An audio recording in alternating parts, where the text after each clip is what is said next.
Welcome to Donmar TV News Channel.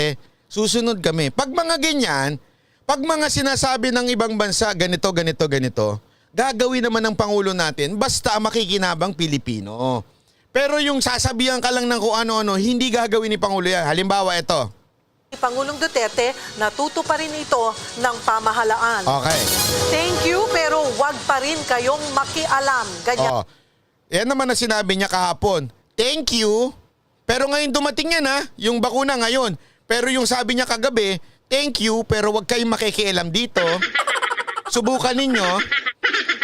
Pag nakuha namin yung bakuna, tanggalin na naman namin yung BFA nyo. Sige kayo. Kaya wag kayong makikialam, ha? Ng mensahe ni Pangulong Rodrigo Duterte kaugnay sa donasyong bakuna ng Amerika sa Pilipinas. Ngayong araw, personal na sasalubungin ng Pangulo ang pagdating ng 3 milyong Moderna vaccines galing Amerika. Aminado siya na dahil sa mga bakunang ibinigay ng US government, nagdesisyon siyang hindi na ituloy ang plano sanang pagkalas ng Pilipinas sa Visiting Forces Agreement o VFA. Matatanda ang ilang beses nagbanta ang Pangulo na hindi itutuloy ang VFA, lalo na noong kansilahin ng Amerika ang US visa ni Senator Ronald Bato de la Rosa. Sa kabila ng di ba ang dami nagalit pa niyan? Ang dami pang nagalit niya na, bakit kaya sila yung VFA dahil lang sa visa ni Bato? Alam nyo, ito lang lagi nyo tatandaan Ako matagal ko na pong binabasa si Pangulong Duterte sa mga diskarte niya. Siyempre, yun lang ang sinakyan niya. Pero may purpose pa siya para dahil dyan. Tandaan ninyo, naghahanap ng leverage si Pangulong Duterte. Yun lang ang sinabi niya. Pero kasi, it symbolizes na masyado yung nililiitan ng tingin sa amin. Kasi bakit si Bato tinanggalan ng visa, di ba? Yung ayaw bigyan ng visa. Dahil sa, Dahil sa, tungkol sa investigasyon yun, tungkol sa EJK, di ba? Tandaan ninyo. So, ang sinasabi ni Pangulong Duterte, hindi nyo kami pwedeng pakialaman dyan. Dahil doon, sige, tanggalin ko itong BFA nyo. Pero ngayon, meron bang sinabi dito na, hindi, ibabalik na namin yung visa ni Bato, ibalik nyo na lang sa amin yung BFA. Walang ganon. Ang pinaka-deal dito, ibabalik namin yung BFA, hindi namin totally tatanggalin yun, basta may bakuna kami. Di ba? Ibig sabihin, yung sinasabi nilang visa ni Bato, yung visa niya na sa Amerika, wala lang yun. Hindi yun ang talagang dahilan nun. Parang ginamit lang yun para medyo utakan lang Amerika. Yung lang kasimple yun. Wag nyo nang na sinabi natin inutakan sila, di ba? Ganon. Pero naibigay na, kuha na natin yung gusto natin Ganun na naman kasimple, utakan lang yan problema yung mga dilawa, walang utak yan Ay, ang lagi nila alam, yung visa siguro ni Bato, kaya alam mo yung mga dilawan talaga, tsaka mga, ewan ko. Salamat ng Pangulo sa bigay na bakuna ng Amerika, babala niya sa US State Department, wag nang silipin ang human rights violations sa ilalim ng kanyang administrasyon. Give and take lang tayo. So, pasalamat tayo sa kanila. May naibigay na naman ako sa kanila na konsesyon. I consider the continuance of 2D continuance of the Visiting Forces Agreement. Be careful. Be careful of what you are planning or doing there. Because you yourself, your country, is hindi lang is guilty of also of so many violations of human rights. Grabe yan Isipin mo ganito kalupit si Pangulong Duterte. Monday yan. Okay? Tuesday dumating yung bakuna. Monday ang bitaw niya, huwag nyo kaming iimbestigahan. Huwag nyo kaming iimbestigahan at pakikialaman. Bakit? Kayo din. May human rights din kayo. Hindi yan was, is. Sabihin ng is. Sabihin nagaganap pa yung violation nyo dyan. Huwag kami, sa madaling salita. Ikaw, sandali, kakadalaw lang nung bakit? Ano ba? Nagigets nyo? Kung ikaw yun, ba't ka magbibitaw ng ganyan? Kakakausap lang sa'yo nung no, isang sekretary ng Amerika, bigla ka namang gumaganyan pa. Huwag na natin ituloy yung bakuna. Hindi si Pangulong Duterte atapang atao. Wala atras. Basta ang rules ko, wag nyo kaming pakikialaman. Di ba? Anong masasabi ninyo? Nga yung mga dilawan tae. Sa tingin nyo, kayang gawin ni Isko yan? Kayang gawin ni Pacquiao yan? Nga. Saan ka makakakita ng ganyang pangulo? Sige nga, si Isko.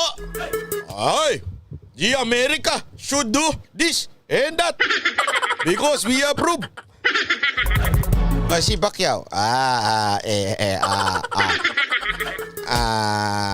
Punta ko Amerika, kumbinsihin ko silang bigyan kami ng bakuna. Di ba ganon? Kayo na lang. Kung gusto nyo ng ganyang presidente, di Team Duterte tayong tuloy-tuloy, ha? Kung gusto nyo ng mga Isko Pacquiao na style, benta na lang natin tong Pilipinas.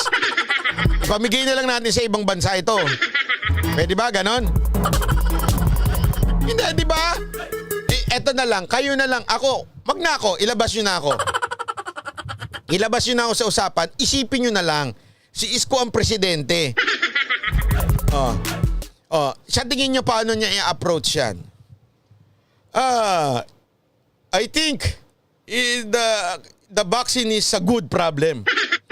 If there's a good problem, I think the observation of the America is a good observation. Diba? Gusto nyo ganyan na lang? Bahala kayo sa buhay nyo. Si Pacquiao. Wala, no comment. Ganun lang. Diba?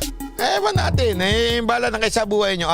Ito naman yung mga iba pang pinag-usapan kahapon. Balita naman to sa GMA. Panoorin natin. Maganda rin yung balita Yung mga donasyong bakuna ng Amerika, isa raw sa mga dahilan kung bakit kinansela ni Pangulong Duterte yung pagsuspinde o yung pagbura na sa Visiting Forces Agreement. Kaya tuloy na po ang VFA. Nagpasalamat man siya sa donasyong bakuna, binantaan niya ang mga Amerikano dahil gusto ng ilang mga senador sa Amerika na kumilos ang kanilang State Department kaugnay ng record ng Pilipinas sa karapatang pagta. Grabe, haba ng intro mo, ha? Ang haba ng airtime mo, ha? Sabagay, boss ka naman dyan, eh.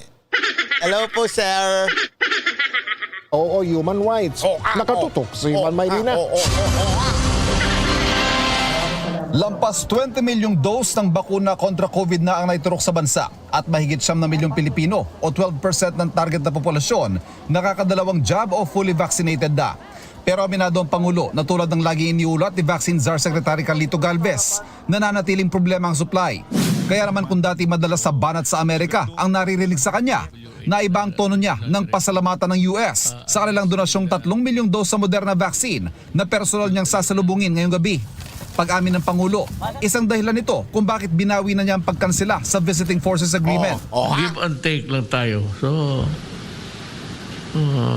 pasalamat tayo sa kanila at may ibigay naman may naibigay na naman ako sa kanila na konsesyon.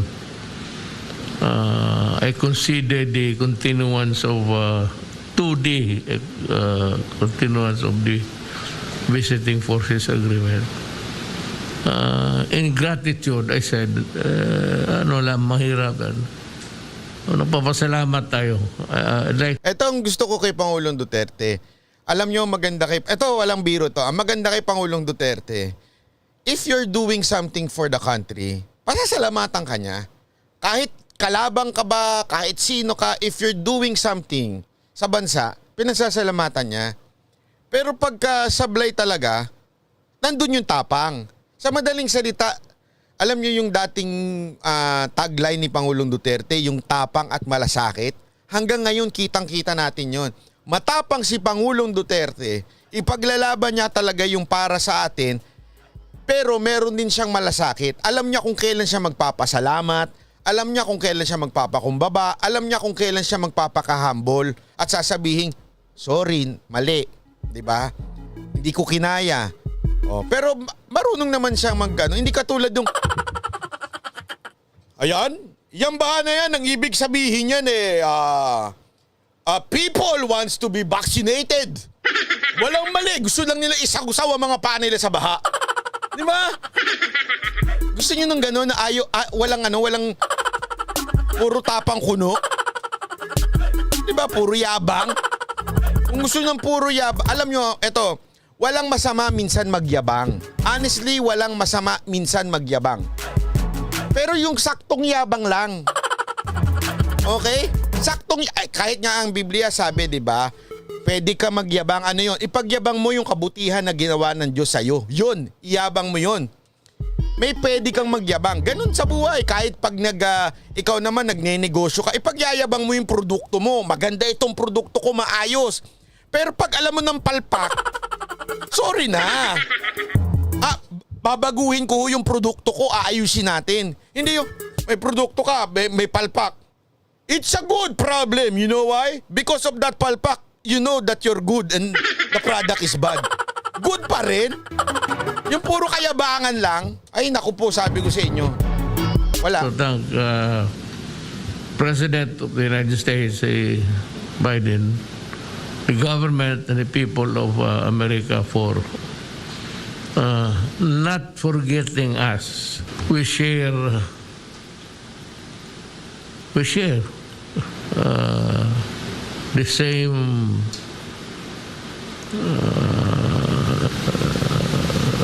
outlook sa geopolitics dito sa especially in Southeast Asia.